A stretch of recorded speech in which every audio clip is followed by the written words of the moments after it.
Welcome to today's edition of the Rush 24/7 podcast. Okay, so let me ask you a question. Are all the fact checkers going to get involved here and start checking penis size and hand and finger size, folks? Is that where we're headed next? Is that what's going to happen here? Washington Post fact checker, PolitiFact? And how are we supposed to trust what they tell us after this fact check on that kind of thing? Live from the Southern Command in sunny South Florida, it's Open Line Friday! Are you kidding me? Oh, man, greetings, my friends, and welcome. It's great to have you here. Rush Limbaugh behind the golden EIB microphone. Yes, sirree. 800-282-2882. The email address, lrushbo@eibnet.com.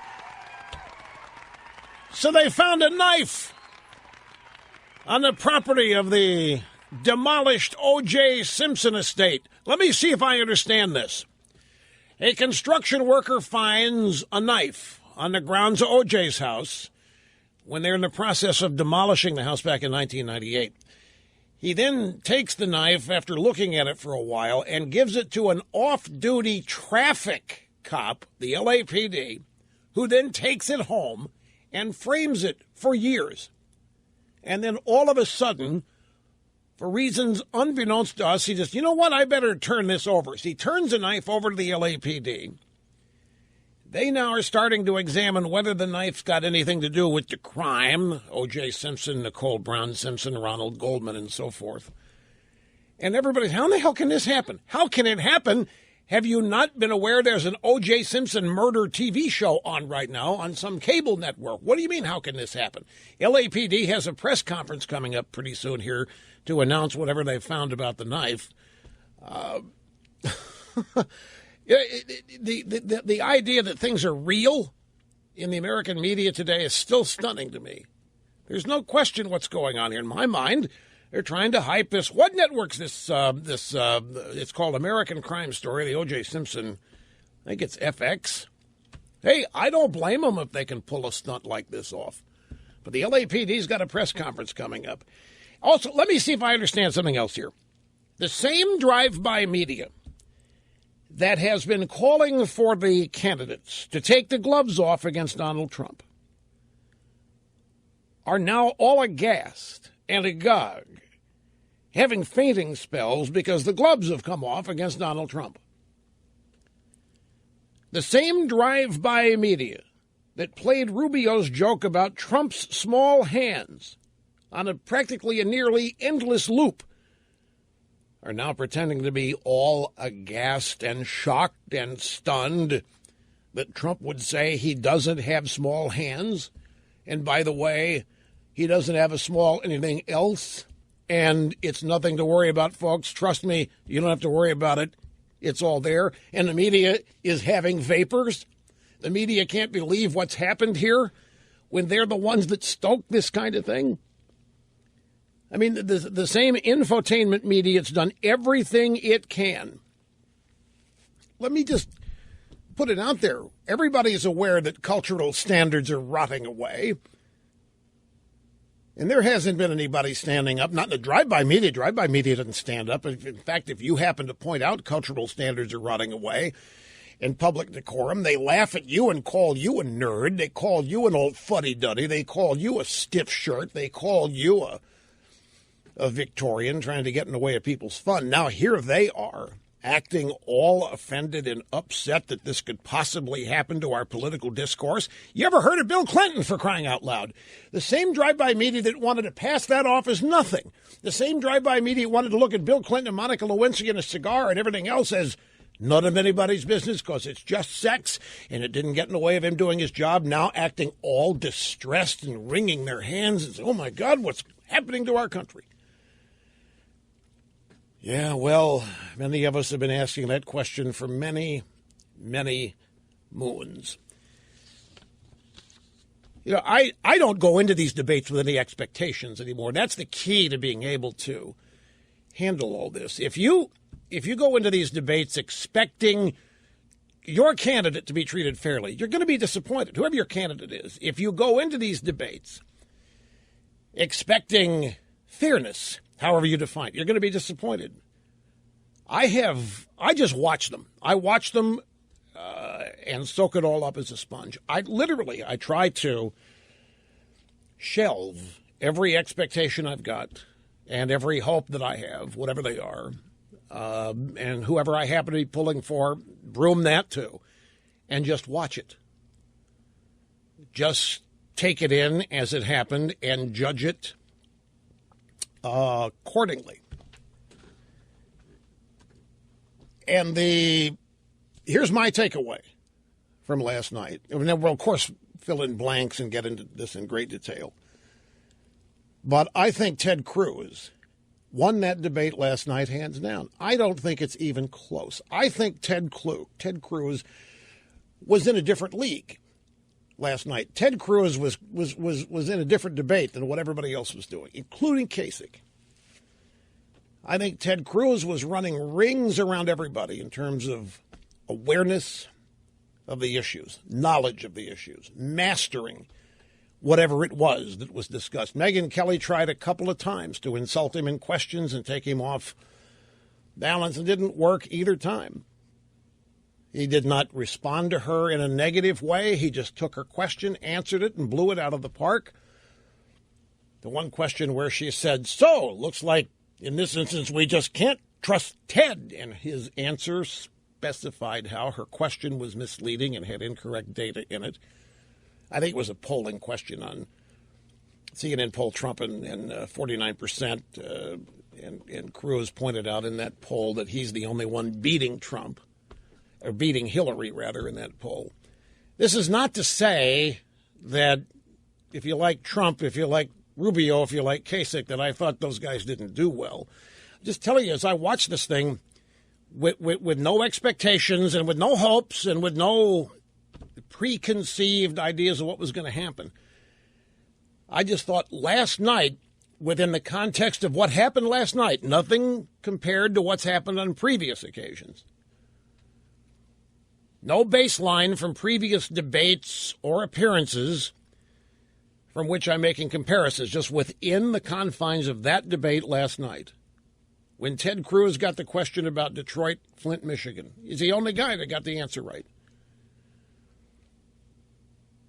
Now, the things other people said about it were true, but Ted Cruz is the only guy that got anywhere close to explaining what's wrong with Detroit. Liberalism, left-wing policies, 50 years, everything that's going wrong wherever you go in the country.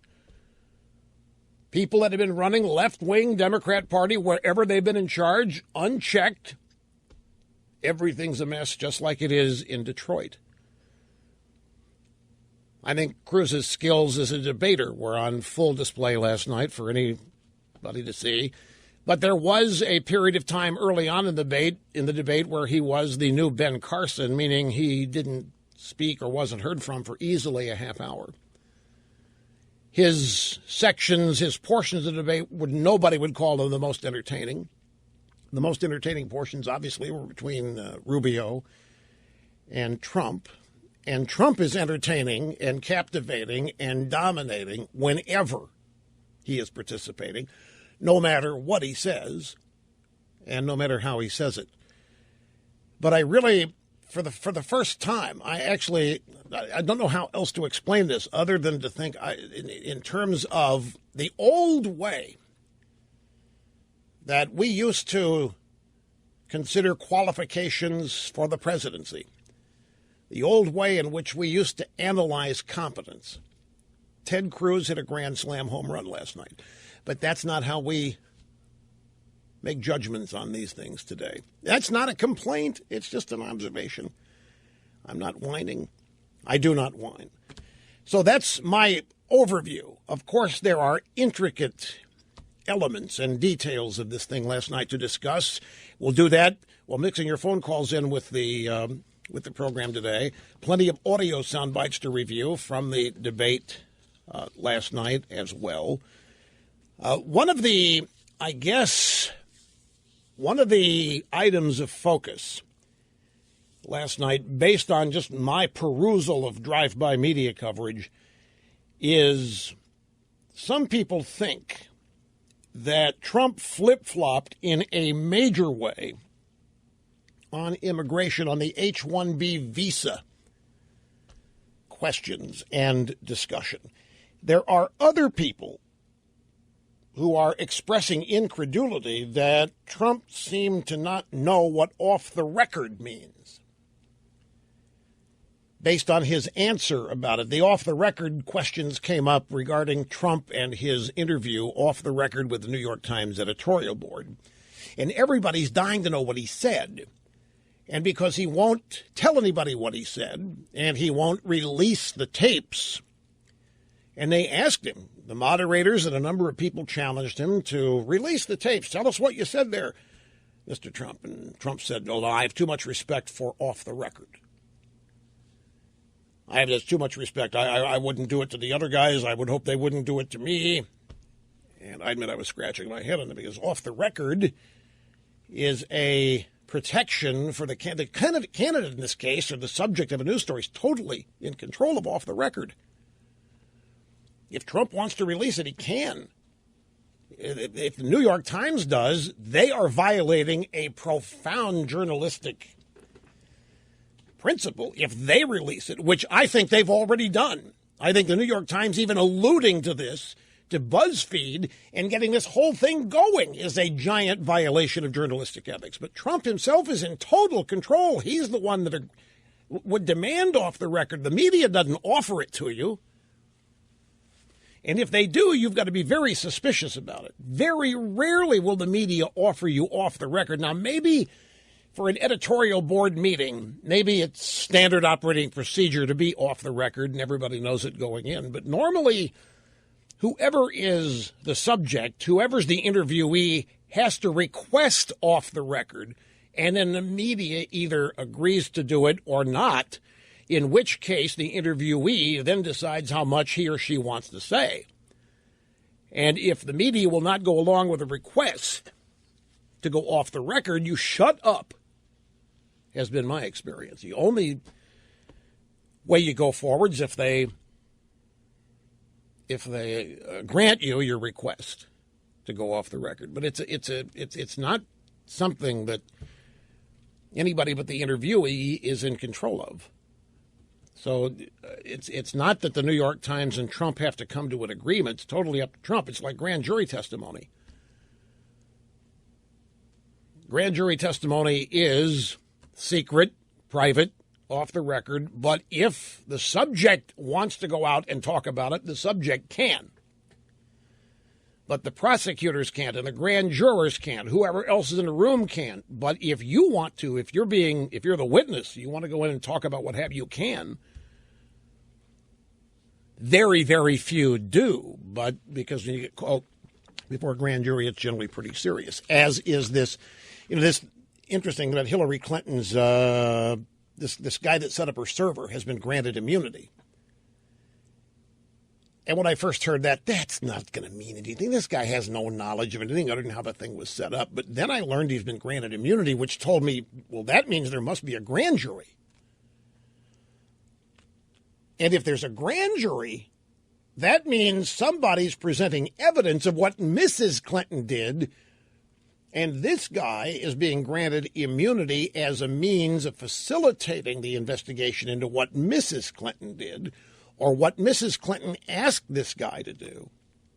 So the existence of a grand jury in this case, well, that makes it changes the focus of that particular story in a powerful way. Take a brief time out. We'll start with the audio sound bites here as Mr. Snerdley screens callers and gets us ready to go for Open Line Friday. Remember, you don't have to talk about the debate if you don't want to. Whatever it is, you can talk about something that happened on the program yesterday if you want. Day before, it has nothing to do with politics. That's what Open Line Friday is for.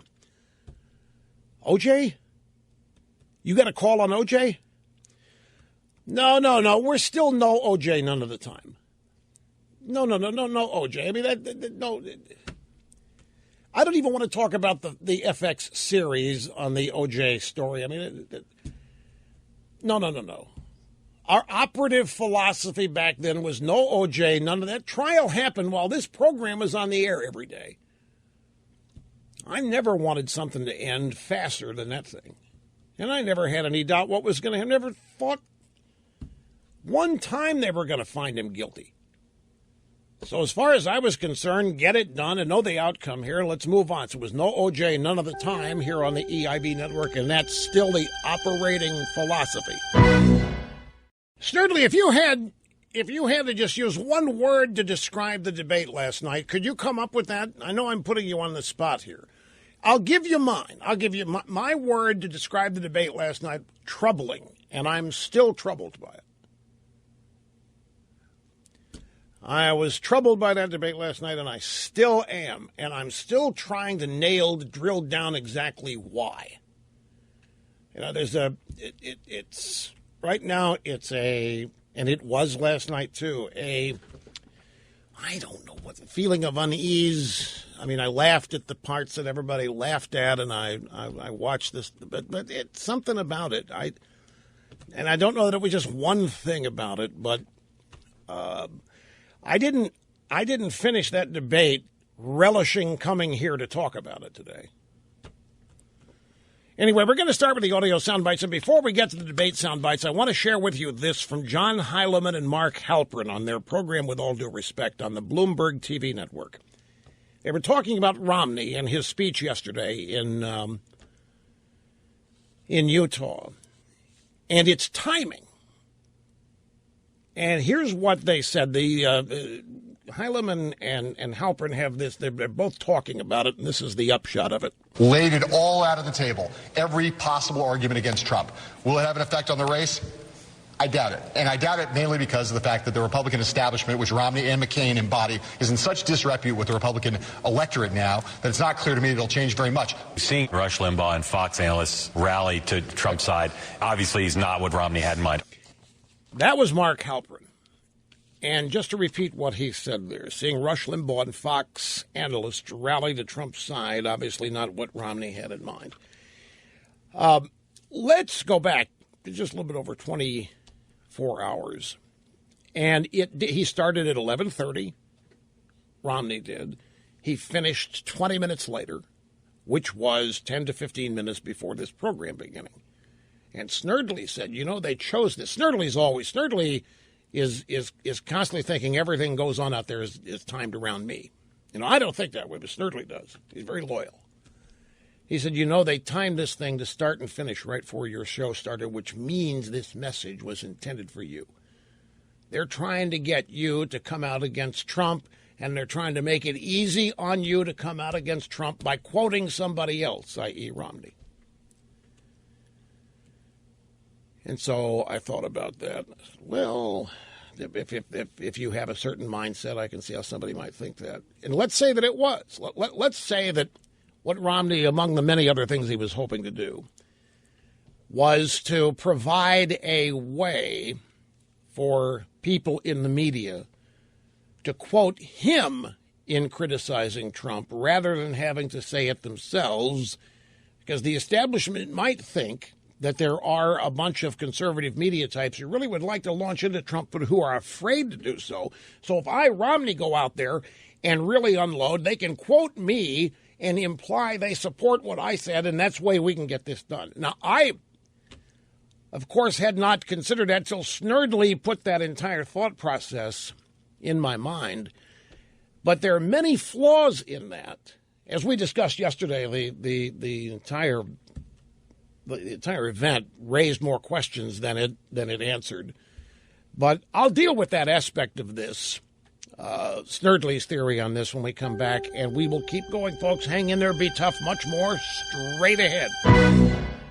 We are back. Great to have you. Rush Limbaugh Open Line Friday. By the way, there is a second soundbite between Heilemann and Halperin. Let's play these back to back. I should have done this at first. They're on different pages. Soundbites 3 and 4. They're actually just they're one bite here for the purposes of what I want to say. So here's Heilemann and Halperin again on their program on Bloomberg last night. Laid it all out on the table, every possible argument against Trump. Will it have an effect on the race? I doubt it. And I doubt it mainly because of the fact that the Republican establishment, which Romney and McCain embody, is in such disrepute with the Republican electorate now that it's not clear to me it'll change very much. Seeing Rush Limbaugh and Fox analysts rally to Trump's side obviously is not what Romney had in mind. There's an element, I think, that's tactical here. I mean, there's no way Romney could make the argument he was making, doing this unprecedented thing of being the past nominee attacking the current most likely nominee, without demonstrating that he has partisan bona fides, that part of what he's thinking about here is that Hillary Clinton is the ultimate foe. If he didn't say that, he would have been attacked even more than he already was by many on the right, like Rush Limbaugh. All right, so as you can see, I remain a fixture in the minds of Heilemann and Halpern. I'm honored to be there. It isn't a problem. But back to the original premise that, and I, by the way, before, just so there's no misunderstanding, I do not subscribe to this. I'm just telling you it's an interesting thing that was mentioned to me to bounce off of. Romney goes out and does the same from 11:30 Eastern Time to 11:50, 10 to 15 minutes before the program. By the way, I need to preface this by pointing something out that I know.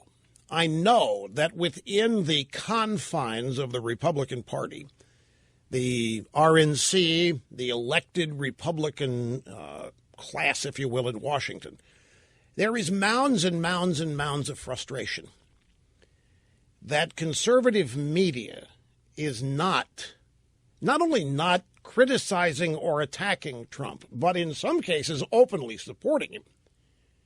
And they don't understand it. And they're pulling their hair out trying to figure it out. And they are trying to figure out ways that they can turn some in the conservative media against Trump. And I think whoever put this idea in my head, it might have been Snerdley, that the whole purpose here for Romney, not the whole purpose, but one of the objectives, send Romney out there, use Romney's voice to rip into Trump, theoretically making it easier for conservative media to agree with Romney and thus criticize Trump that way without having to do it themselves. And now they're sitting there all at Twitter and puzzled because it didn't work.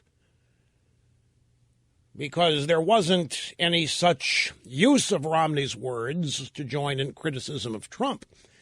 And it goes back to what I said immediately after Romney's statement yesterday. The divide, the disconnect between what we call the Republican establishment and it's not just people supporting Trump, people supporting Cruz, people supporting Rubio, even people supporting Ben Carson. The disconnect between the people elected Republican class and their voters is larger. It's wider. It's a wider gulf than I've ever imagined it could be. It's wider than I thought it was just last week. And Romney's remarks illustrate how they just don't get it. If they think they have this denial that there's this mountain of criticism for Trump just waiting to be unleashed, or that the Trump campaign is going to implode, or that Trump's going to quit. I mean, they're still harboring fantasies like that. But what became clear to me, both with Romney's remarks and actually some things that people said prior to, but not just prior, after, what really has the Republicans scared is what happened with Trump. Well, the whole thing has them scared. Don't misunderstand. But the thing that set them off, the thing that really started ringing the alarm bells and forced Romney and whoever else was behind this to send him out there, was this business of Trump on Jake Tapper on CNN not disavowing the KKK and David Duke. Because the Republican Party, I have now decided, I've figured it, I have suspected it. The reason they don't criticize Obama, the reasons are many. They don't want to be called racists. They want to be seen as cooperating. They want to be seen as bipartisan. But it really is the race. It's really, they are paranoid. They are paranoid that the entire American population sees them as racists. And when Trump, who is now leading the primaries, didn't disavow on that one show, didn't disavow Duke or the KKK, even though he's disavowed them 1,000 gazillion times before and after, because he didn't on that one show, that gave them their opening. That scared the death out of them. That's what's animating them about this. And gang, it's time to get over that. You're taking this defensiveness about this to the point of paralysis. And nobody ever got anywhere being on defense the entire time, worried about what somebody thinks about you, and then when something happens that supposedly confirms it, going into action to try to disprove it. And Romney even harped on this in his remarks about Trump. But the problem is nobody thinks Trump's a racist. Nobody thinks Trump is a bigot. Nobody thinks that Trump supports the KKK. It's absurd. And yet the Republican establishment's sitting there thinking that it's possible. And since he's the standard bearer now, since he's leading in the primary, they're worried that this is going to be amplified and that more and more Americans are going to see the Republican Party as a bunch of racists. It's the most ridiculous thing because Trump supporters do not see him that way at all. Trump is attracting African Americans. He's attracting Democrats. He's attracting Hispanics. What he says about broadening the Republican base is actually happening. So this fear they have over this being called racist, that really bugs them. But all of the other allegations against them explains a lot. It's no wonder they won't oppose Obama. They are totally paralyzed by Obama's race. They will not say one syllable in opposition to Obama. We now know for a fact, without a doubt now, that the reason they have not made a single move towards stopping Obama is simply because of race. There may be other reasons, but that's the overriding, that's the umbrella under which everything else is happening here. They haven't figured out how to refute this charge for the last 60 years that they're a bunch of racists and so forth. They think everybody believes it. Trump comes along, has that slip up on Jake Tapper's show, even though there's thousands of disavowals before and after. Even though nobody thinks that Trump, the drive-bys are not trying to prove Trump's a racist. They're trying to prove Trump's other things with this continually harping on why didn't you conclusively say what we know you believe? What was the reason you wanted to back off on Tapper's show? It's not to prove that Trump's a racist. Nobody's even making that charge, but they in the Republican establishment are sitting there thinking that's all anybody's seeing. Ergo, Romney's got to go out there and disavow Trump. Romney's got to go out there and disavow Trump on that basis because we can't afford for this, they're in their minds, for this to continue to be seen. And it's time to get past that because that's phony baloney, plastic banana, good time rock and roller stuff anyway. It's not that it's not serious, but the way they're dealing with this is not the way to change people's perception about it. And it's easy for me to sit here and say, I'm not in their business. I don't go get votes. I don't run the party. I'm not in charge of their messaging or any of that. But it's easy to see that they're not dealing with it in the right way. And then the bit about throwing in criticisms of Hillary in order to try to, that's not what we were asking. What we were asking is, why now? And why go out and do that if you're not going to endorse somebody else at the same time? Why go out and savage Trump but not endorse somebody else? Why not get in yourself if it's this dire? If we can't have this guy as our standard bearer, if that's unacceptable, why aren't you getting in yourself? Why aren't you endorsing somebody else? Where was this to save Jeb? Way back when? Now, those are legitimate questions to ask about this. And also to raise questions about the real motive behind it. But it further illustrates something else. They still have no idea why Trump is Trump. They have no idea why Trump is attracting a crowd. They have no idea why Trump's crowd is loyal to him, despite being told every day, despite the evidence right in front of them every day. And it isn't complicated. You don't need focus groups with dials monitoring the response in debates to understand this. You don't need to hire a bunch of consultants to try to explain it to you. It's simple as pie. It's right out in front of their face. And it is no more complicated than people that vote Republican simply do not think the Republican Party is going to do one thing to stop and change the direction this country is in and on, which is toward its transformation and destruction. It is such a serious thing to the people who worry about this and care about it. They don't. If somebody landed here from Mars that had 3 eyes and openly stated they hated Orson Welles but promised to stop what's happening to destroy this country, they would be supported. The people who make this country work are the ones who have not benefited at all from any supposed economic growth in the last 30 years, 40 years.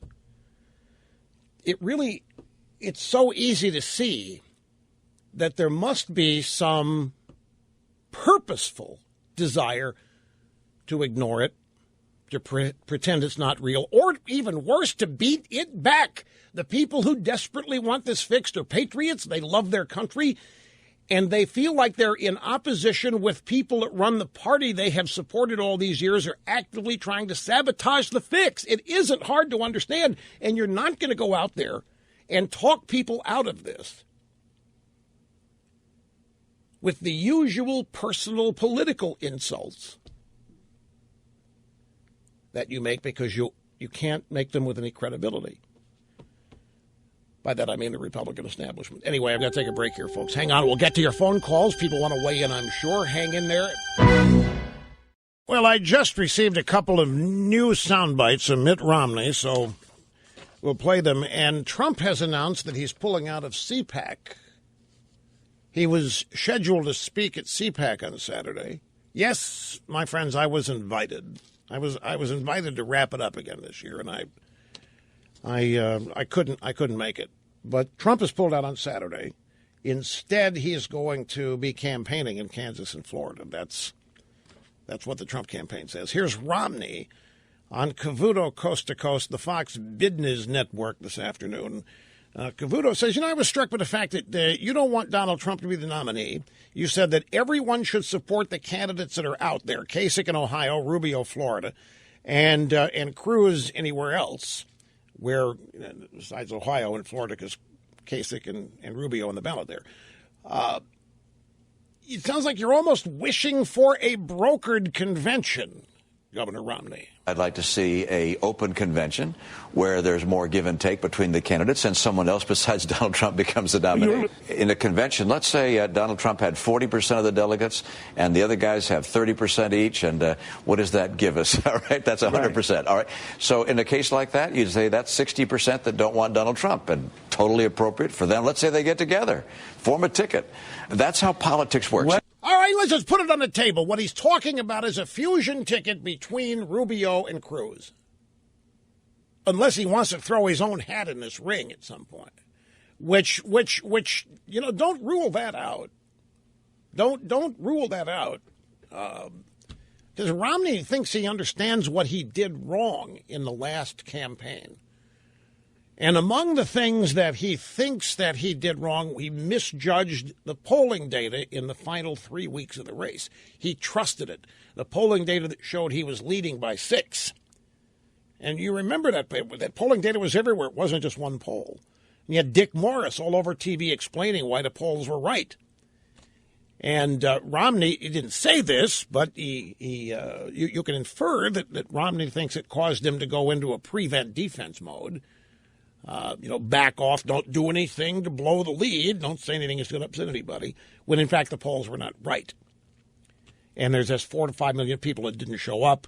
So it's, some people think he wants a do-over. Cavuto said, well, would you vote for Hillary? If you don't get what you want at the Republican convention and your nominee is somebody you can support, would you vote for Hillary Clinton? No, I'm not going to vote for Hillary Clinton. I'll either vote for a conservative who runs or I'll write in the name of a conservative. I cannot in good conscience vote for a person who has been as degrading and disruptive and unhinged. Well, okay, but all that happens when you talk that way, you just glue Trump supporters to him tighter. You go out, you've got these people. I guess this is the point of view. You wish people that were supporting Trump weren't, right? And so you go make a speech and you try to sound the alarm bells, try to wake them up. Hey, here's who this guy really is. You go out and do it. That never works. You can't talk people out of an emotional bond they have with something. You can't talk people out of. You got a Budweiser fan. You can't talk him out of it. So that doesn't work. So the next day, you come, I can't, in good conscience, vote for a person who's been degrading, disruptive, and unhinged. Well, you're now calling his supporters disruptive, degrading, and unhinged by association. You're just cementing the relationship even tighter.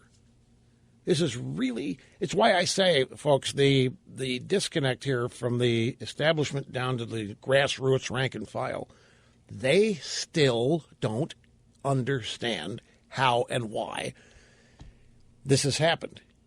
And speaking for myself, there's nothing more I can do to explain it. I probably have devoted a grand total over the weeks of 5 hours to explaining this in every which way possible. And have others. And it's apparently it isn't registering in any way with them. It is Open Line Friday on the most listened to radio talk show in the country, hosted by me, your guiding light, Rush Limbaugh. We have an obscene profit break here at the top of the hour. Debate, sound bites are coming up, as well as reaction from you. What you thought about it last night. I'm holding back pending hearing from you. Hang in there. The views expressed by the host on this program documented to be almost always right 99.8% of the time. It's going to be a while before it moves up, folks. You got to be right and then right and right. You'll be right for a long, long time at this baseline. So it doesn't mean anything's wrong that it's staying where it is. Live from the Southern Command in sunny South Florida, it's Open Line Friday. Yes, sirree, Open Line Friday, 800-282-2882. This is where callers get to determine what we talk about. That doesn't happen Monday through Thursday. That's why it's such a great career risk. Turning over content portion of the program and we go to the phones to rank amateurs. Lovable rank amateurs. And they have been great lately, by the way. Yesterday was a stupendous caller day, in fact. Here's the number, 800-282-2882, and the email address, lrushbo@eibnet.com. Do you remember after George W. Bush was reelected in 2004, some of you may not remember this, but we found out down in Boca and in Fort Lauderdale and areas south that troubled leftists were going for counseling. Couldn't deal with the fact that Bush had won and a number of therapists set up specific counseling sessions for Democrats who were near suicidal over the fact that Bush won. It was an offshoot of what had happened after the Florida recount in 2000. Well, the Washington Post has a story. Trump anxiety? Just ask the shrinks and massage therapist by Paul Schwartzman. To the catalog of anxieties her patients explore during therapy, marriage, children, careers, psychologist Allison Howard is now listening to a new source of stress, the political rise of Donald Trump.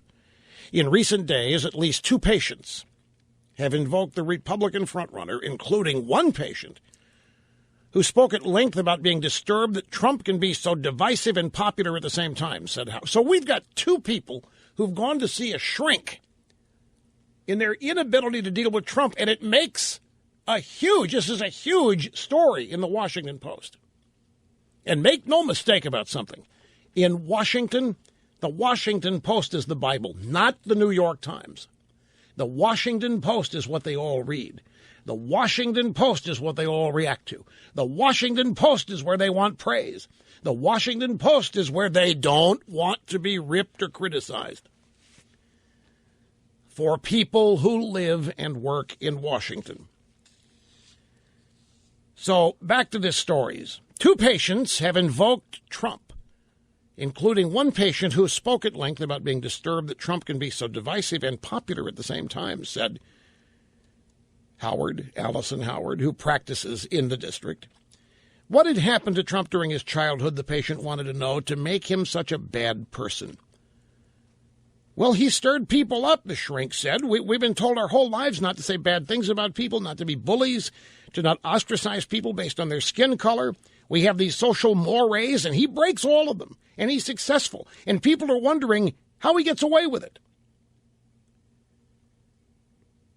A recent Washington Post ABC News poll showed that 69% of Americans said the idea of President Trump made them anxious.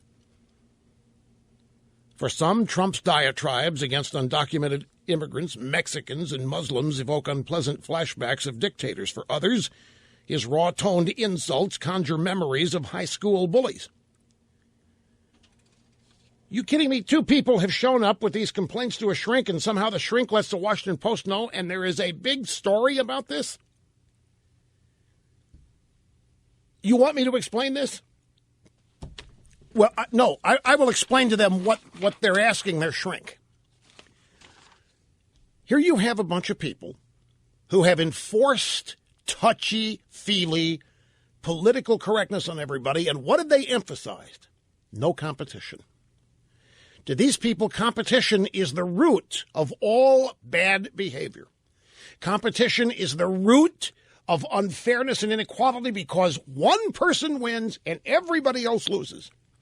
Or one team wins and every other team loses. It is the epitome of unfairness, competition. And then you add to it saying bad things about your opponent and so forth. And I'm here to tell you, this is another thing that these people in Washington and New York or wherever you find pockets of people who are essentially liberal, I believe what Trump's candidacy is illustrating in this regard is that there is a sizable number of people in this country who are fed up with this. They are fed up with touchy-feely, no competition, no winners, no losers, forced equality, engineered outcomes. It stands in the way of the very definition of the country. It blows up the whole concept of rugged individualism. It ushers in the idea that some central authority made up of touchy-feely wimps is going to determine who wins and who loses under the precept that nobody's going to lose, when the fact is everybody loses and they win, people who set the rules. So here comes Trump, and Trump is no more than an average guy. This is Trump speaking in ways that men today still speak when they're not hounded by the modern eclipse of feminism and its supporters. Men speak this way to each other. They crack jokes this way to each other. It does not make them bad people. And I think there's a yearning for it among a whole segment of the population. Women, men, they want this kind of gruff, fearless, tell it like it is persona. They don't think it's destructive. They don't think it says anything bad about the country. They don't think it says anything bad about the people who speak it. The proof of this is that debate last night. That debate last night was the second debate in a row where we actually had the subject of penis length discussed in a presidential debate related to the size of a candidate's hands. And it was discussed as something to be proud of. Now, you might think that's above board. You might think that's going a bit too far. And I'm hearing all kinds of people, I couldn't have my children listen to this. Well, the reason, and it may be over the top, but the reason it's happening is because There have been so many invisible shackles put on. People are walking around on eggshells in this country for the last 30 years, afraid to be themselves, afraid to say what they really think, be who they really are, for fear they're going to get fired, for fear that somebody's going to lodge a complaint against them and be called before some tribunal to explain themselves when there's nothing wrong with them. So here comes Trump. And he's basically doing a you to everybody. And he's discombobulating them, and they're wringing their hands, and they don't know how to deal with it. And he's even being applauded because of that. But again, the reason that he gets away with it is substantive. Whether his supporters are right or wrong, his supporters believe that he is going to fix what they think is wrong. And they don't care what kind of personality he's. In fact, the more in your face and the more abrasive he is to people who tell him he can't get it done, the prouder of him they are. They don't have the freedom or the ability to behave this way in their lives because somebody's going to come down on them, somebody's going to fire them, somebody's going to call them before some tribunal at the company, give them a bad recommendation or something. No, I'm just trying to explain how it is happening and why. I'm not endorsing any of it, folks. I'm sitting here. Everybody's here. Grab soundbite number 8. Bernie Goldberg on the Fox News channel. He was on with O'Reilly last night, and they played a video of Trump saying he doesn't have small hands, and what that means in relationship to penis size. Well, these guys are getting the vapors out there, and here's what Bernie Goldberg said. Imagine if a family is watching this debate with their 12-year-old daughter, and she said, what did he mean by that about size? And there's no is there anything that would embarrass his supporters, mainly his supporters on conservative television and radio, who have fallen madly in love with Donald Trump and who slobber over him in just the same way as liberals in the media slobbered over Barack Obama? Apparently not. Now, we won't know. Folks, this debate last night, we won't know until the next set of primaries. We're going to learn a lot in these next set because 4 of the primaries on Saturday are closed. And I want to remind you again, that means that no crossovers are permitted. The only people who can vote in these upcoming 4 this weekend are Republicans. And there have been a couple of those so far. Trump's lost both of those. Oklahoma was a closed primary, Republicans only, and Cruz won that. But we won't know. You know, they're worried about some of this stuff. This is a legitimate question that Goldberg has. Well, now, wait. Look, snurdly a shell. But the moderator brought it up. Yeah, I know the moderator brought it up. But what Goldberg thinks should happen is that the candidates ought to put their hands up, say, stop. Control this thing. Don't let the moderators get away with taking this debate to the sewer, if that's where you think it went. Don't let the moderators get away with dumbing it down. Don't let the moderators get away. Stand up for and deny this kind of thing. And he's up to that they don't, that they go ahead and talk about it. I really think, folks, that what we're witnessing here is a pent-up, it may be over the top, I think it's a pent-up reaction to the censorship that has gone on in this country for 30 years, that it's rooted in political correctness. Now, I'm not saying that from the standpoint that a Trump attribute is that he blows it to smithereens. He does, but that's not, I'm not saying this as a means of supporting Trump. I think this is bigger than Trump in this sense, that this stuff is happening in a presidential debate and not being condemned. I think there are people that you can't understand, the least people can't, who have been fed up for the longest time since the modern era of feminism hit. People will never understand this unless somebody takes time to explain it to them. The modern era of feminism was one of the most transformative, for the worst, eruptions in our society that has happened in my lifetime. It totally attempted to obliterate human nature. It took a bunch of central authoritarians using the power of government to enforce speech codes, behavioral codes that were in direct violation of human nature. What was standard, ordinary, just good back and forth between men and women ended up becoming criminalized. Fathers became known as predators. They were not allowed to even see their children in many cases. They were never granted custody. All kinds of horrible, rotten things happened with just the advent, the modern era of feminism. And with all of these things, like feminism and the other things that came along with it, political correctness attached, and that was censorship, and people had to shut up. They had to stop thinking the way they think. They certainly couldn't speak the way they could. And all this is a long, this is like a champagne cork popping after years and years and years of being shaken up with all kinds of pressure building up and no outlet for it.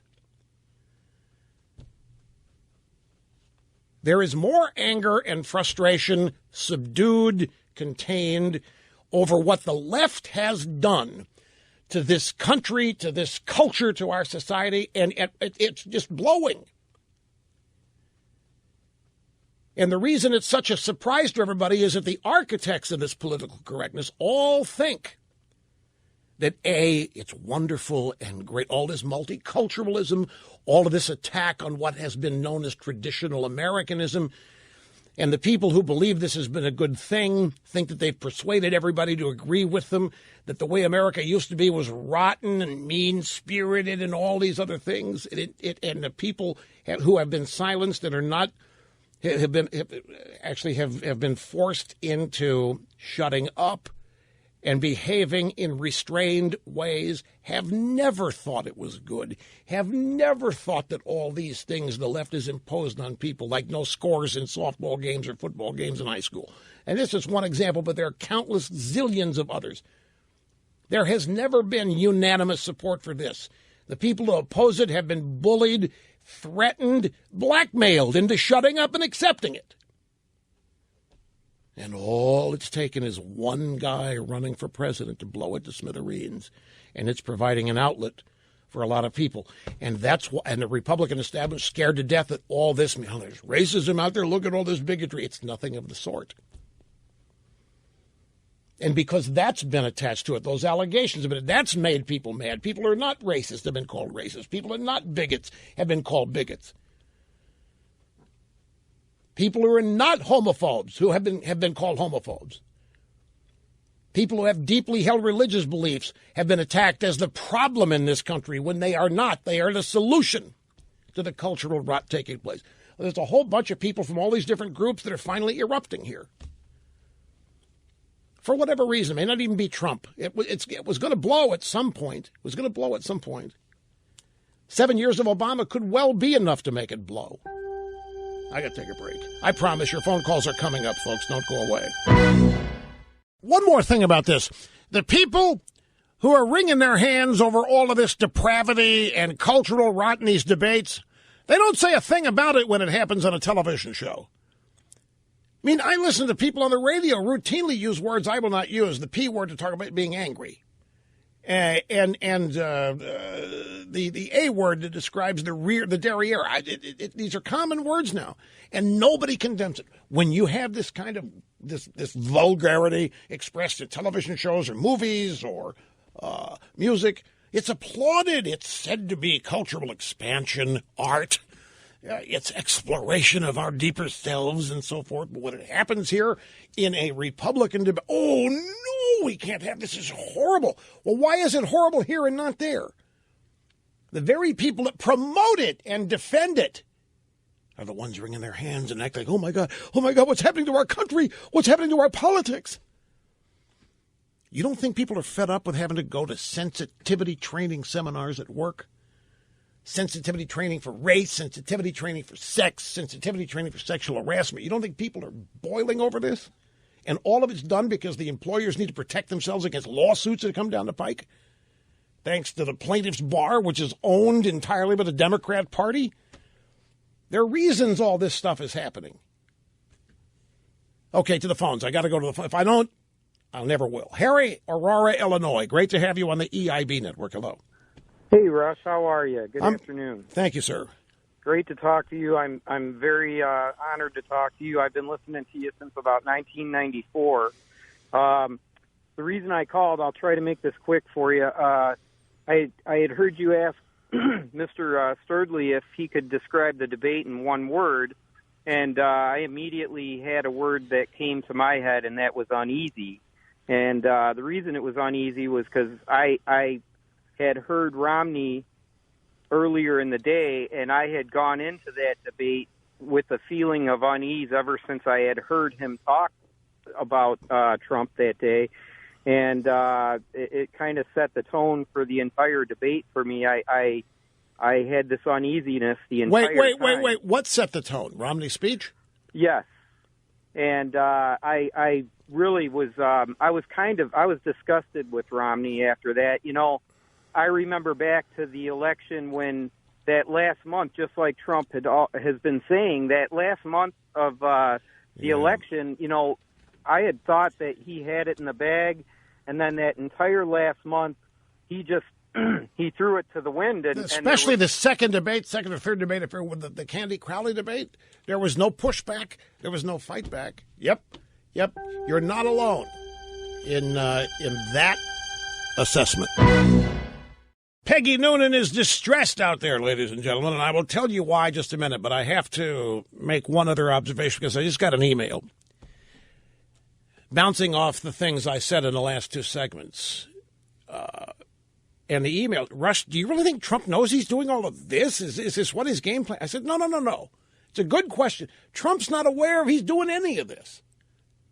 Trump's not doing this for any of the reasons that I just cited here to explain what's happening. Let me share this, maybe to help you understand this. Camille Paglia at the University of the Arts in Philadelphia is one of the greatest social critics of our era. And I will never forget all of the ways, the articles, the TV appearances, and so forth, that she has produced in analyzing Madonna. She analyzed Madonna in depth, in deep ways that would never occur to me, just a consumer of pop music back in the 80s, 90s, and so forth. And after I got to know her, I made a point of asking her, do you think Madonna's aware of all of this that you're assigning to her? Oh, no, Madonna's just performing. No artist is really, really aware. Many of the artists will tell you they are really not telling you the truth. They're just out doing their craft. That's what makes them great artists. They're not studying to try to do anything. It's just the nature of their existence has that kind of power to reshape things. But that's not what they know. Madonna just wanted to be a success singing and dancing. She wasn't out to change this or change that. She just wanted to forge her way. And in the process, in Camille Paglia's view, massively important artistic things happened.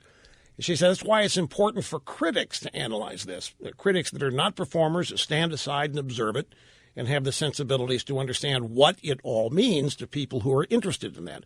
Well, the same token, every bit of analysis I've offered you in the last 20 minutes to explain the shaking champagne bottle and this explosion of people anti-political correctness fed up with having to go to sensitivity training seminars in the modern era, all that. No, Trump is not aware he's doing any of that. He's just running for president.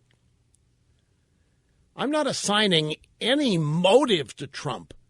He's just being who he is. But who he is at this point in time, at this particular confluence of events, you throw a presidential campaign in the middle of it, which, of course, is going to add additional attention and weight to it. But no, I'm not. Don't misunderstand. I'm just observing the scene and commenting on it and trying to explain it. People sending me emails. Why are we talking about things like this in the presidential debate? I can't believe it. I'm trying to answer it. But Trump didn't get into this to eventually be able to blow up political correctness. He's got his own motivations for wanting to do this. He may be now. I mean, he becomes aware of how he is reacted to and how his campaign is attracting supporters. But I don't think Trump had any grand scheme here other than to win, to become president. And who knows what his original purpose. Maybe it wasn't that when he started, and maybe he figured it didn't take long. He figured he can. I have no idea, but I don't believe that every bit of this intricate analysis that I have given you is the result of a brilliantly conceived and flawlessly executed strategy. It's just a guy being who he is that has come out of nowhere, even though everybody knows who he is. Who he is in the context of a presidential campaign has unleashed all kinds of things that have been pent up out there, I contend, for decades. And in many ways, it's all natural. Now, Peggy Noonan, this is interesting. Peggy Noonan says, stop Trump or unite around Trump. It's all the same. Things will never be the same. So I had to stop for a moment. What does this mean? Stop Trump or unite around Trump? It's all the same. Nothing will ever be the same. What is nothing will ever be the same? And I am guessing that in Peggy Noonan's world, nothing is the Republican Party. And so it means the Republican Party will never be the same after all of this. And she's not happy about it, I'm gathering. I could be wrong about that, but maybe she's not happy that it won't be the same because it's been blown up here. Without getting her on the phone and asking her, I'm going to guess that what she thinks is that whether Trump wins this thing or whether there's a coalition that aligns to stop Trump, the party is finished as we knew it. Because, you might be saying, well, why would the party change if somebody unites and stops Trump? Well, because if that happens, the party has just blown off a huge number of voters. Don't forget that as we sit here now, a huge majority of people, both at the polls and in polling data, are expressing a preference for Trump. And if there is a maneuver to take a couple candidates to unite and deny Trump this, that's going to tick off all these Trumpists. And they're not going to be happy campers, and they're not going to say, well, you know what, we gave it our best shot, and we lost this fair and square. They're going to think that the party played another trick and used power and hidden strength to once again thwart the will of the average little guy out there, and that's going to be it, and they're going to drift away. And the Republican Party is going to lose its base. I think that's probably what she's afraid of, and never, ever be the same. And the same token, if Trump wins, well, that really means the party is never going to be the same. So to her, this is a seminal moment, and we've already reached it, regardless of the outcome here. Back to the phones. Albert in Austin, Texas. Great to have you on the EIB network. Hi. Hey, Rush. Long-time listener and since early 90s and first-time caller. Great to have you here, sir. Thank you. Okay. Listen, for 33 years, I've never voted for anything but a Republican. And, you know, I describe myself as a social conservative, a fiscal maybe right of center, but now I'm looking at it and I'm thinking, holy cow, I must have been way right of center because, you know, Trump, he is not a conservative. He's not a Republican. I get all the talk about he's voicing outrage over the right topics. I'll agree with that. And even where I agree with him, I agree with him on immigration. I agree with him on trade in China. Did you watch the debate last night? I refuse to. Well, because Ted Cruz essentially said all this last night. And I guess that's my point. I can literally. I voted for Cruz. I'm not a Cruz supporter, but I could have supported any one of the candidates. But Trump is not. He's just not. He is not anything that the Republican Party represents. Run down the list: tort reform, eminent domain. Let's put his sister on the Supreme Court. Entitlements off the table. This guy's not a Republican. Well, you see, but see, no, wait. Albert, that's the point. That's why he is being propped up and supported, because the people doing so blame the Republican Party for allowing the Democrats to get away with everything they have that has resulted in us being where we are. The Republican Party is ultimately held responsible here for their inaction, their lack of opposition. So when you say Trump's not a Republican, his supporters are going, damn right, damn right. And the fact that he's running in the Republican primary is an added bonus, because that's another sign that he's taken it to him. And the establishment is clueless on this. They still think that Trump has by giant trickery, gone out and run a scam on loyal Republican voters. The concept that their base is fit to be tied and through with them, I guess, has not hit them. They're in such a state of denial that they don't realize that. Now, I would say, Albert, thanks for the call. I would say that things are not nearly so dire as Peggy Noonan says or thinks. I really don't.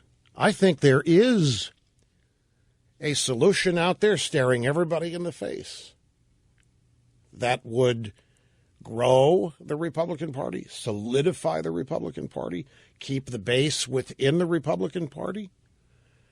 And that is embrace conservatism, embrace the principles of the founding of this country, become proud of them once again, articulate them, sponsor them, implement them, go out and simply provide a contrast and do the distinctive difference between that and what Obama and the Democrats stand for, and the party can survive, it can thrive, and it can become a majority party.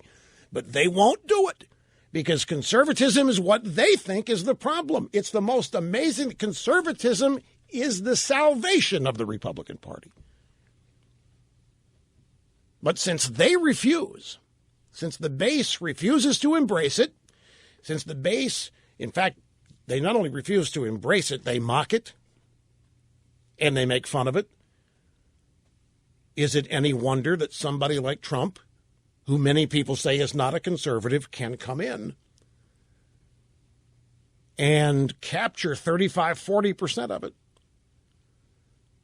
It all makes total sense to me, no matter how you look at it. Human behavioral, human psychology, actual events that have happened over recent years in the political arena in Washington. None of this is a mystery. That's why it's still flabbergasting that the GOP establishment can't figure this out. No, it's going to be very interesting to see if the Trump flip-flops on the H-1B visas last night will do him any damage. And we won't know this. We won't know until there are actual primary votes taking place. And then we won't know if it's specifically a factor. If Trump does not do as well in these upcoming primaries, we have to trust exit poll, entrance poll data as to why. But he did, in many people's view. Byron York has a piece in the Washington Examiner. Confusion follows Trump flip-flop on key immigration issue. Now, Trump will tell you that the H-1B visa thing is not an immigration issue. It had nothing to do with the southern border and the wall or any of that.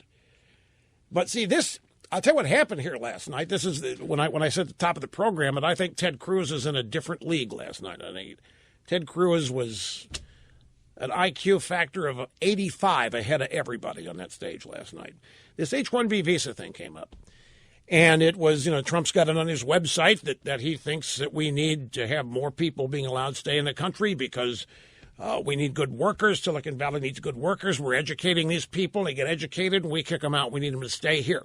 What's been pointed out, no, Mr. Trump, what's happening is that these H-1B visa people are staying here, and they are getting jobs currently done by Americans.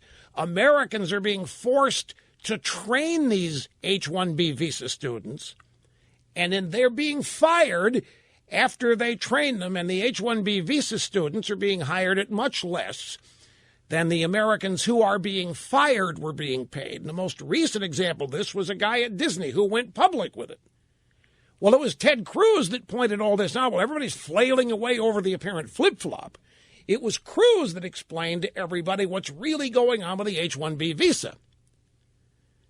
And at another point in the debate, after Cruz had answered a question, they went to Trump because something Cruz had said could have been construed, even though it wasn't, it could have been construed as an attack on Trump, which means he gets 30 seconds to reply.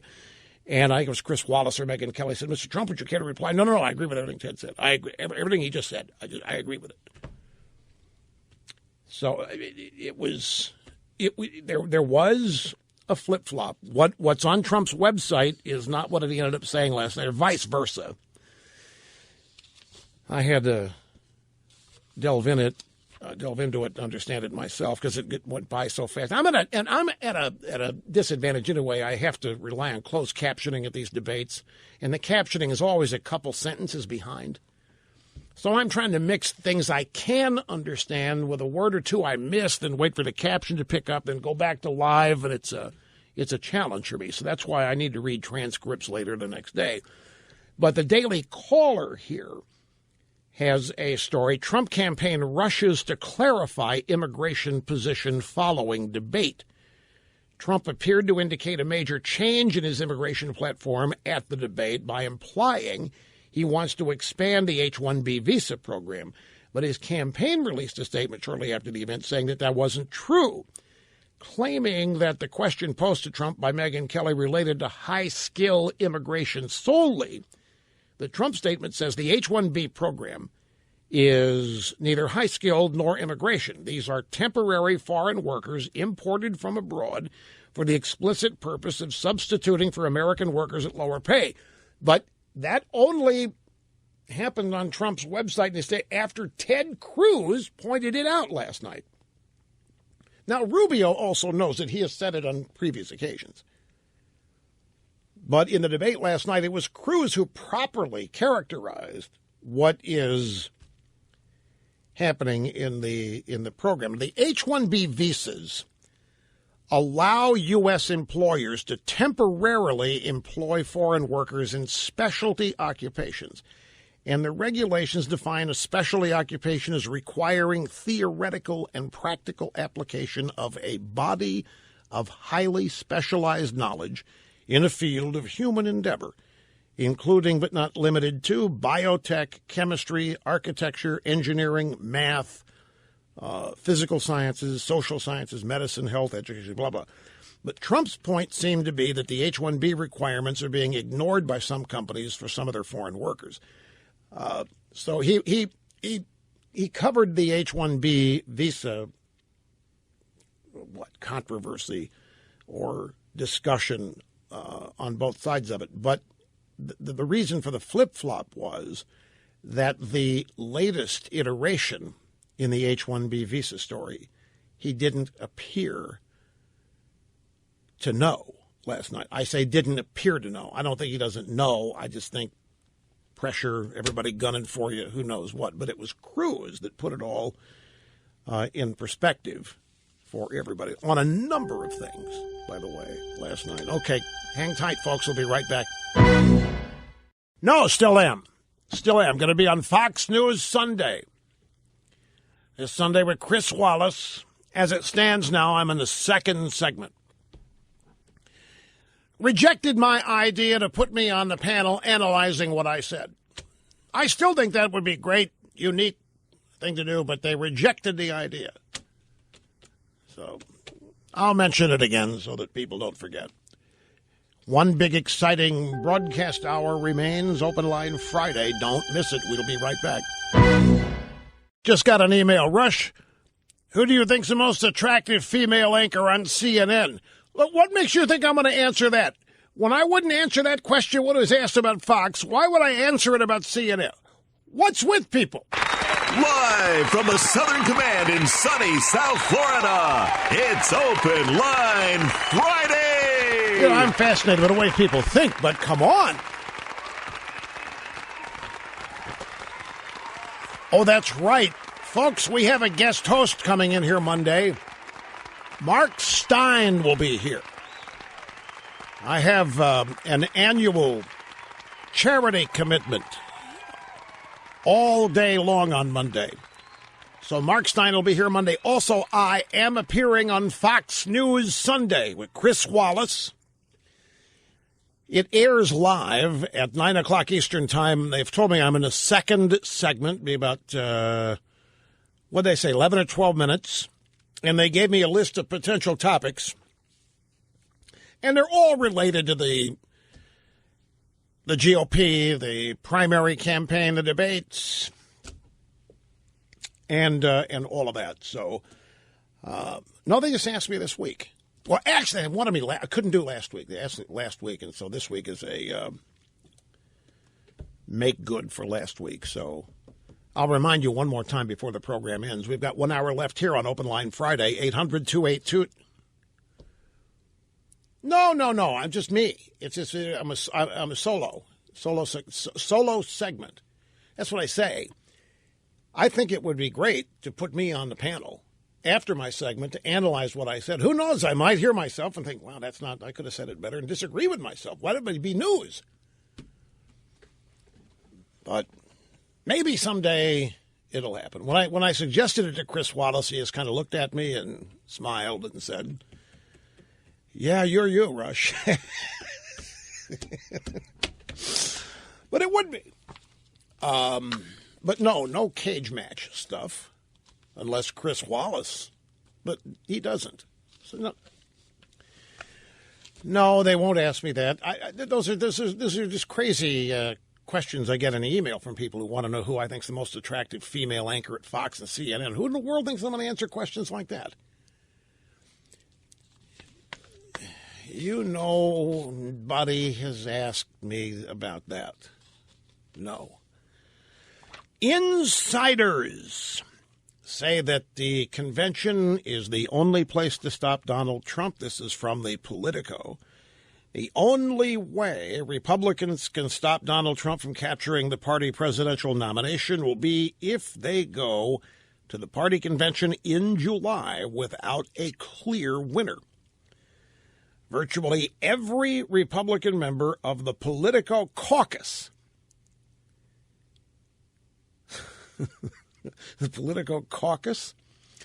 The Politico Caucus is a panel of operatives, activists, strategists, and elected officials in 4 key battleground states, March voting battleground states. And this panel, every Republican member of this panel, said that after Super Tuesday, the door has closed on the possibility of another candidate winning a majority of delegates. Now, the conventional wisdom is that if Rubio does not win Florida, he is toast.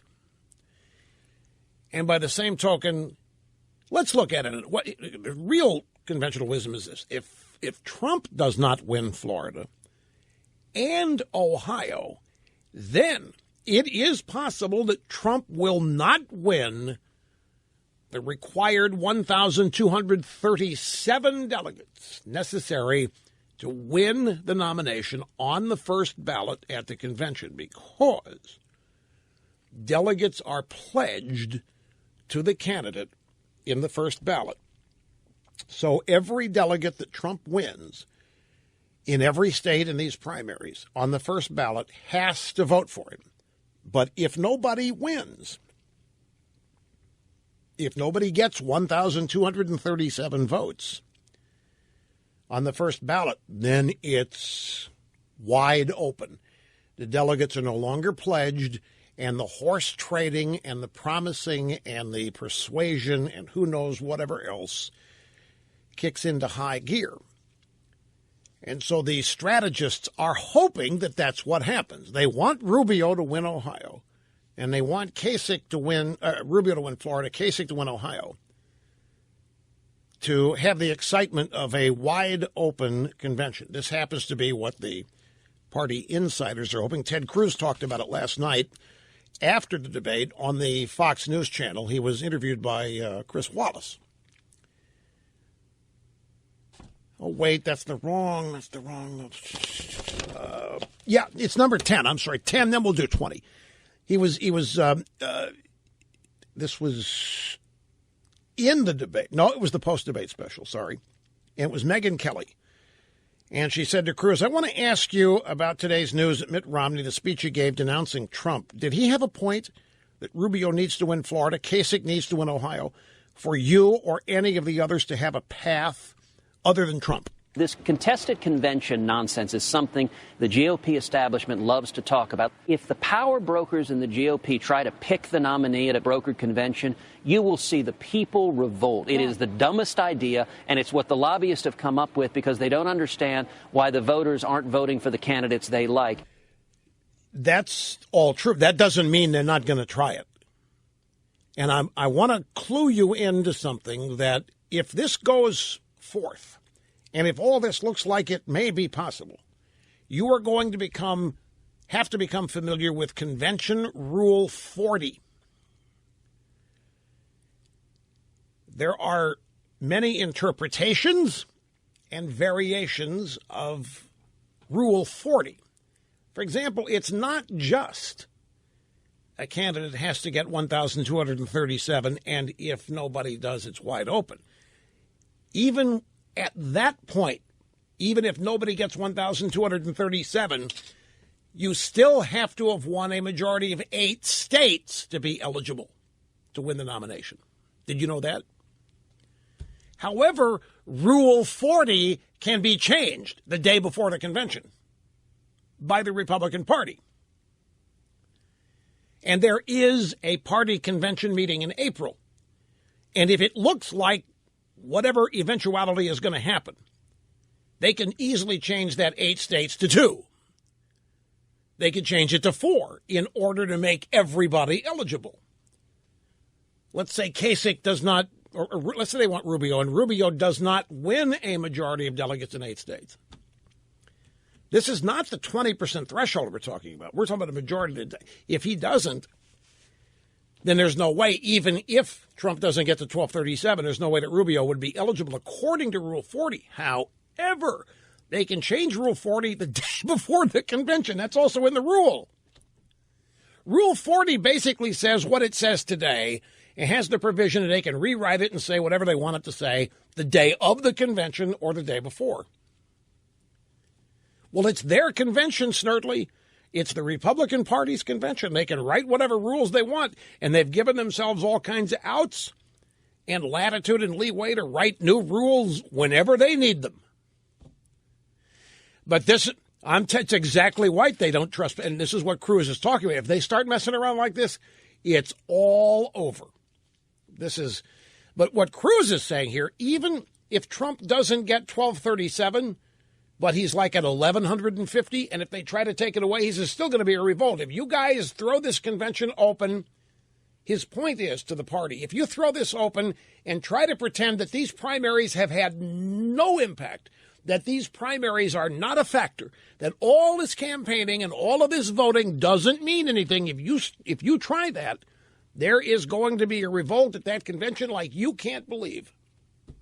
And Cruz is right about that. But you just keep a sharp eye on Rule 40, particularly after this weekend and after Super Tuesday.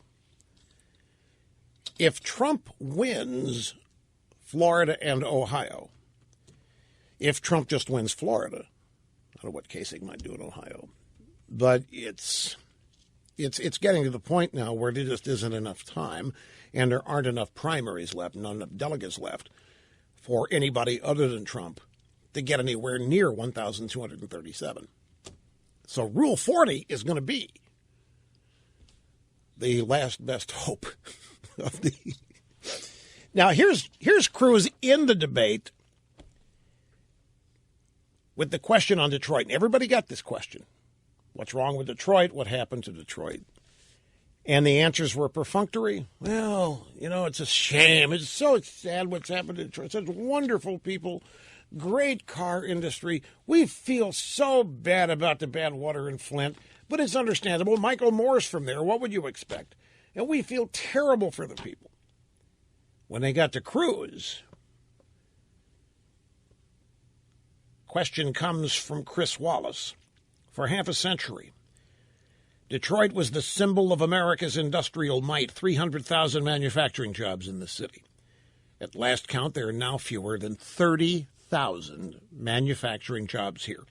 The unemployment rate in this city is 11%, twice the national average. Senator Cruz, I know that you have general plans for tax reform, but what specifically would you do to bring manufacturing jobs back to America and train residents of cities like Detroit to do those jobs? Detroit is a great city with a magnificent legacy that has been utterly decimated by 60 years of failed left-wing policies.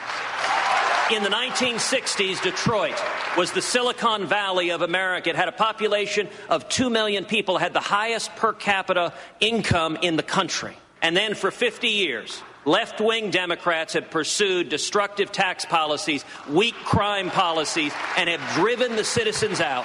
Let me say to folks in the media, that is a story that the media ought to be telling over and over again, the destruction of left-wing policies and the millions who have hurt because of it.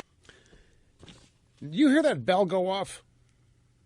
The bell, you're supposed to get 60 seconds. That whole bite's 39 seconds. And the bell went off. The bell went off the minute Cruz starts talking about how the media should be trumpeting this story, but isn't. Ding, ding, ding, ding, ding, ding. I just realized this now because I didn't know how long the answer was last night.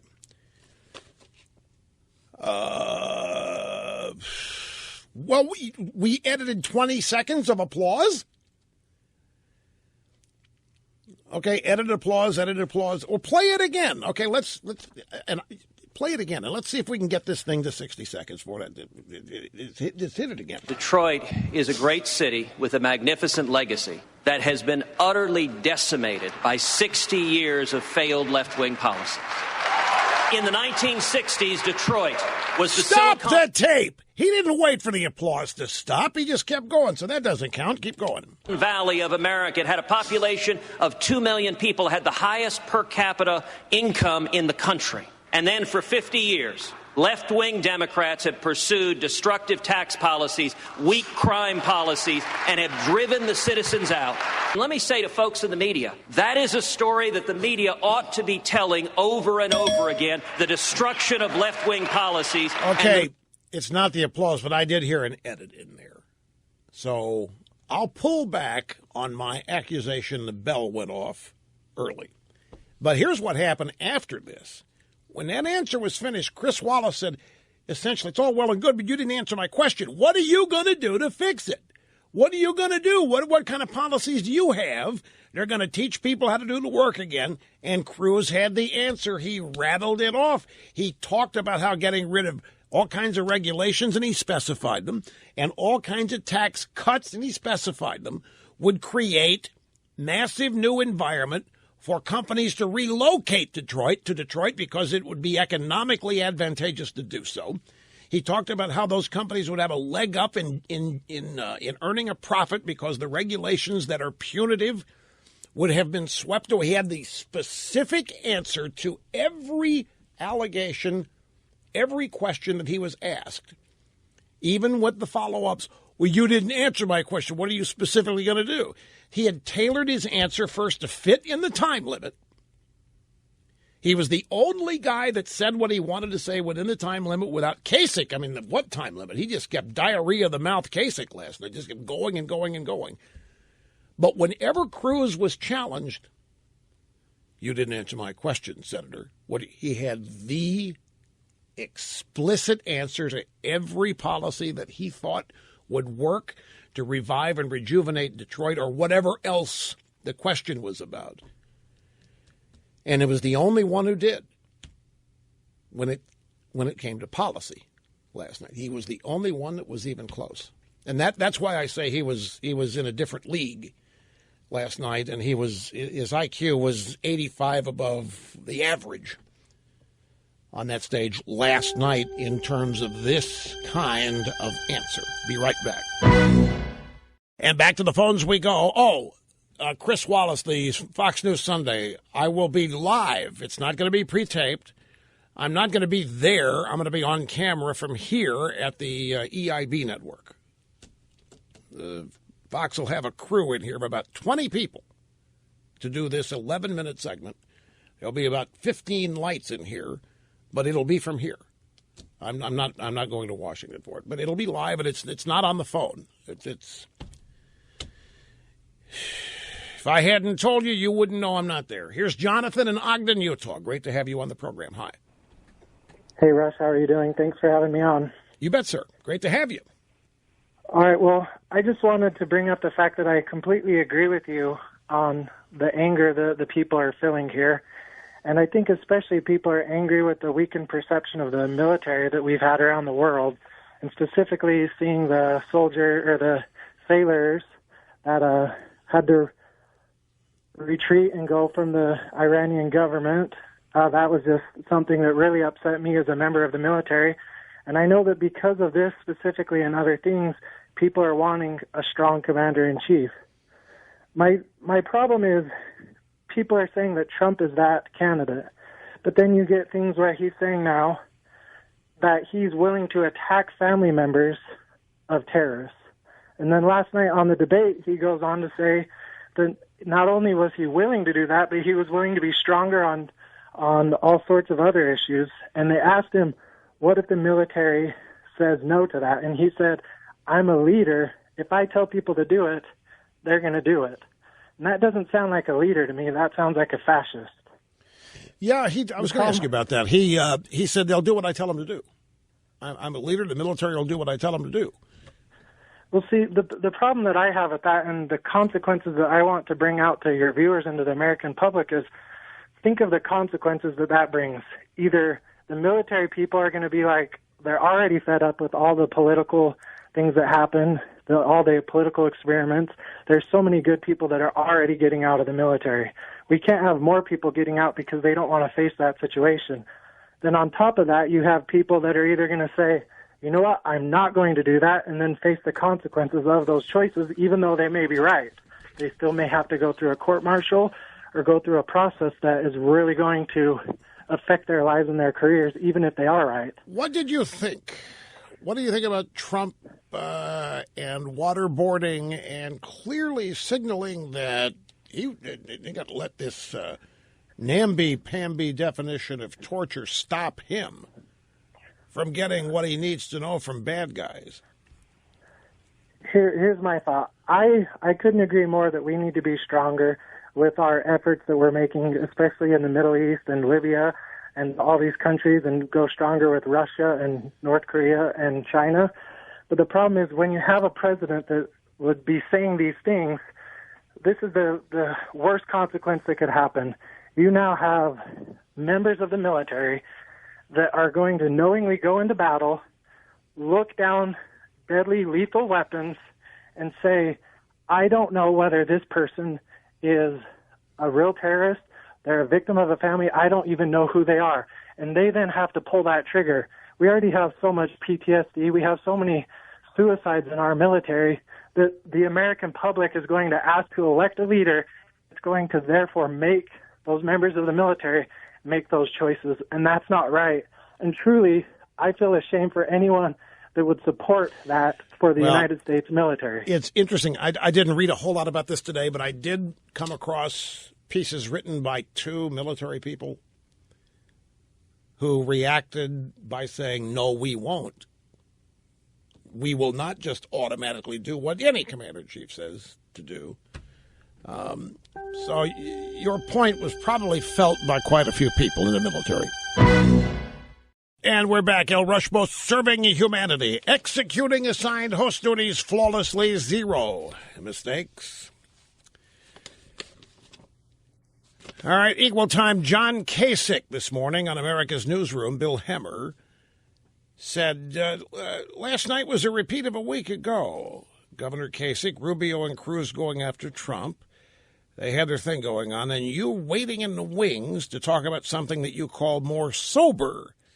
And people call you the adult in the room. Does a sober candidate break through in a contest like this, Governor Kasich? When I win Ohio, it's a whole new ballgame. I mean, we're going to be off to a convention. And I think at a convention, they're not going to pick who's the best slanderer I think they're going to pick who it is that can actually be the commander-in-chief of the United States of America. If Trump wins Florida and Ohio, it's ball game over. He's not going to win in Ohio. I'm on home turf. I'm up north. I'm going to be in Pennsylvania, Illinois. We'll be going to the Eastern Seaboard. You won't be able to get the numbers to win on the first ballot. It looks increasingly, if I win Ohio, we will have a convention that will come together to pick, I would think, the adult in the room. Well, okay. Maybe better just to keep going here. Hemmer then said, well, what did you think of Mitt Romney's plea from Utah yesterday? I think part of Mitt Romney's plea was way over the top. I just don't believe you beat Donald Trump by smearing him. I think you have to have a bigger vision. If you spend your time trashing somebody else, you're not giving them hope. Mitt said some policy things that were exactly right, but I'm not going to call names. No, because I'm the adult in the room, and I'm just going to stop all this bickering over there. I'm the guy that works with the school board, and I'm the guy that works with the governor and the legislature, and you got to come together, and you got to get these done at the local level. I've done it before. I've been in Washington. I was in the budget committee. And you know what? I was with Reagan. I knew Reagan. These guys, they talk about Reagan. I was there with Reagan in the 80s, and I sat up and I said, what? I didn't know that. I didn't know Kasich was part of the Reagan 80s in an official political capacity. And nobody said anything about it, so I guess he tried a Lord Benson type answer, but he held up short. He assumed everybody knew what he was talking about and let everybody fill in the blank in the last answer. Here's Trump. This is one of the moments in the debate that had everybody needing the vapors, looking for the smelling salts. Just right out of the blue there. I have to say this. He hit my hands. Nobody has ever hit my hands. I've never heard of this one. Look at those hands. Are they small hands? And he referred to my hands. If they're small, something else must be small. I guarantee you there's no problem. I guarantee it. I guarantee there's no, like people thought there might be a problem. We don't want to elect a president not well endowed. So Trump's saying, don't worry. I guarantee you there's no problem. I guarantee. And everybody, Mabel, smelling salts, please. Oh, my God, the children.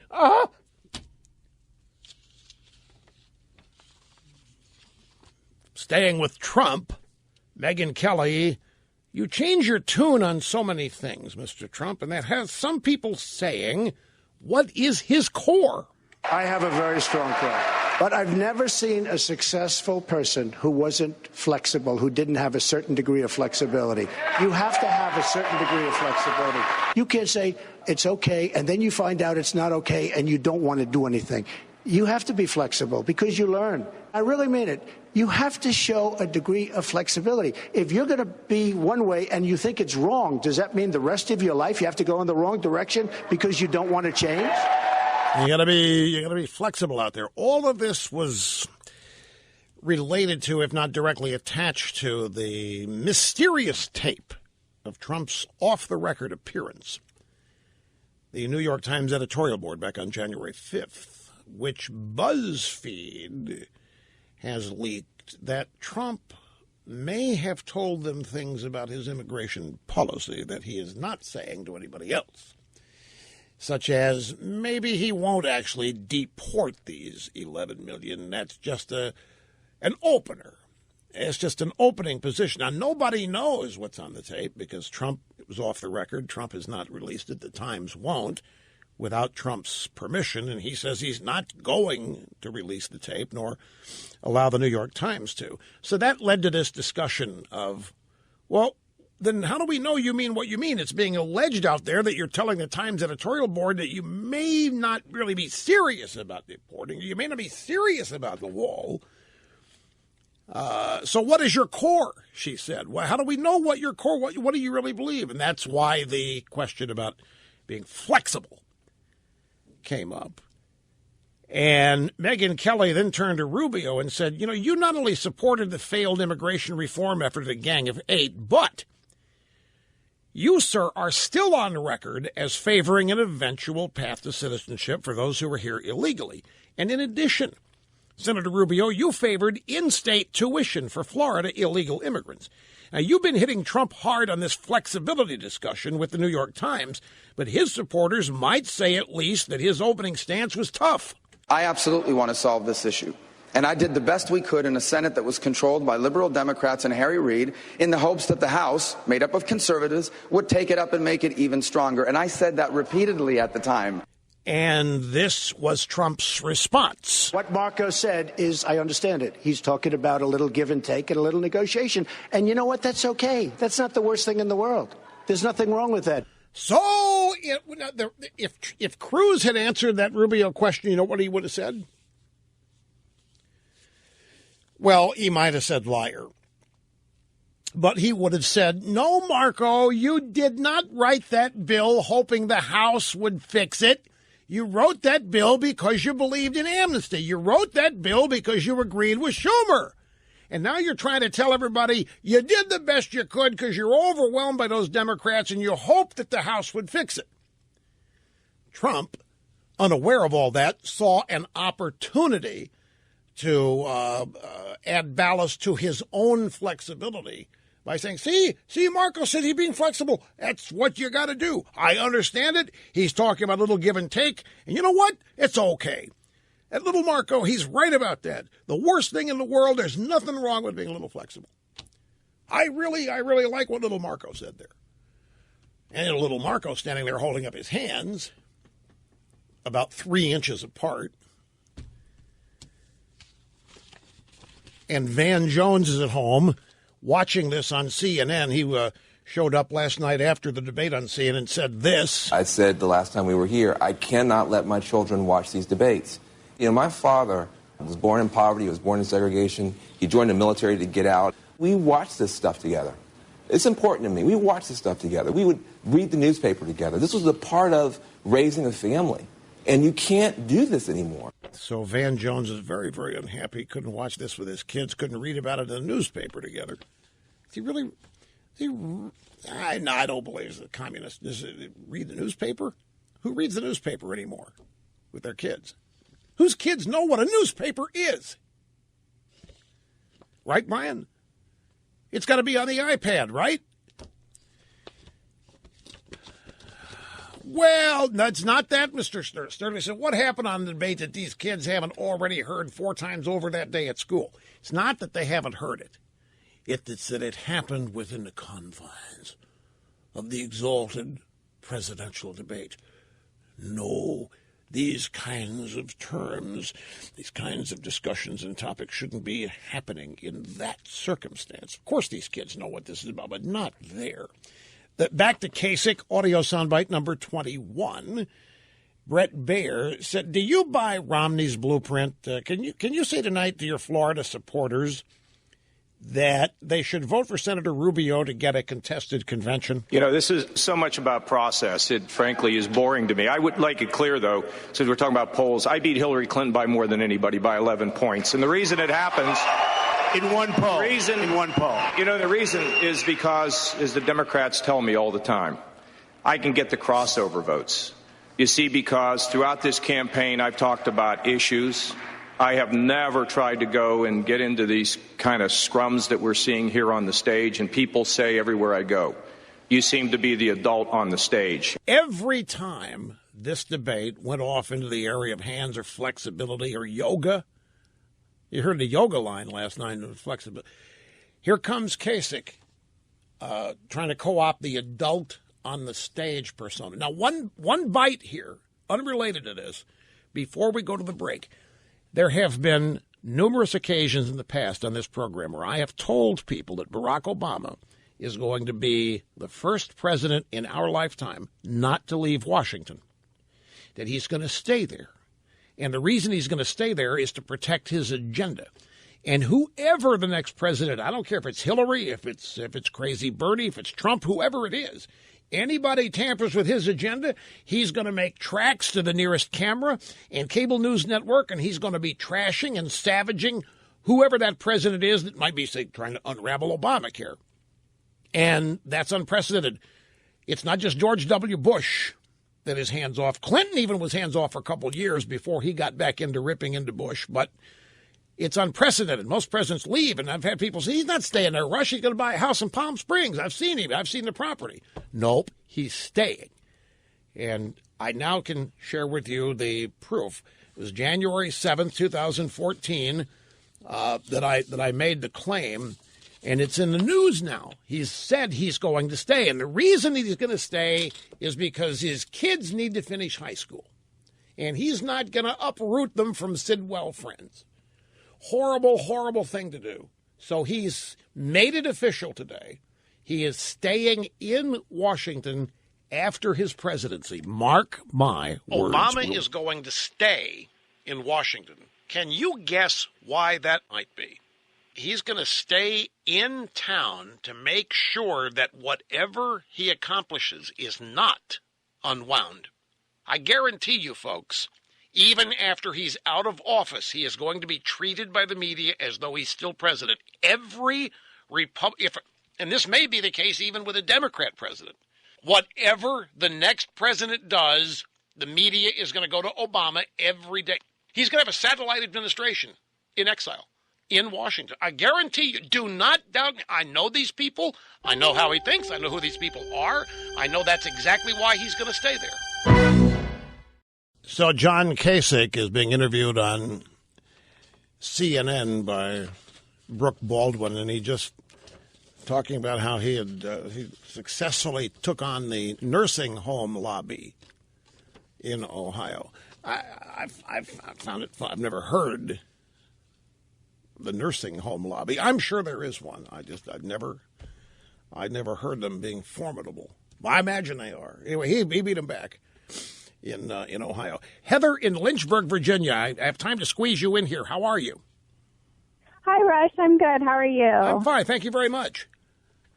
Well, I wanted to take a break from talking about the election and ask if you would consider writing a Rush Revere book for younger kids, like the cardboard ones for little toddlers. I've got 2 Rush babies, and we listen to you every day, and I can't wait to read them your books, but it's going to be a while before they're ready for those. And I don't think you can start teaching them too soon, so I'd love to have something in the meantime. I am very flattered that you would ask. That's true.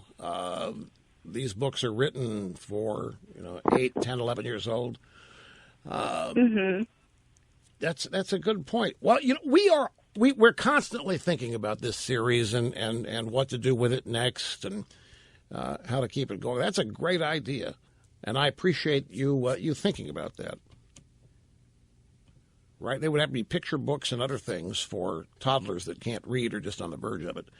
Heather, thank you very much. I really, really do appreciate that. In fact, get her name and address, and we'll send her kids a bunch of stuff in lieu of those books before they're not yet out, of course. We'll send some Liberty Dolls and audio versions of the books. That'd be cool. Back after this. Don't go away, folks. Okay, remember, folks, on Sunday, Fox News Sunday, El Rushbo, appearing with Chris Wallace. As of now, it's in the second segment. Probably will hold up. And on Monday, I'm out. I've got my annual charitable outing. And Mark Stein will be here. And we'll be back at it on Monday for that huge round of primaries and a discussion of what happened in the election Saturday, which, again, are fascinating. 4 of them are closed primaries. Only Republicans can vote. Keep a sharp eye on the outcome.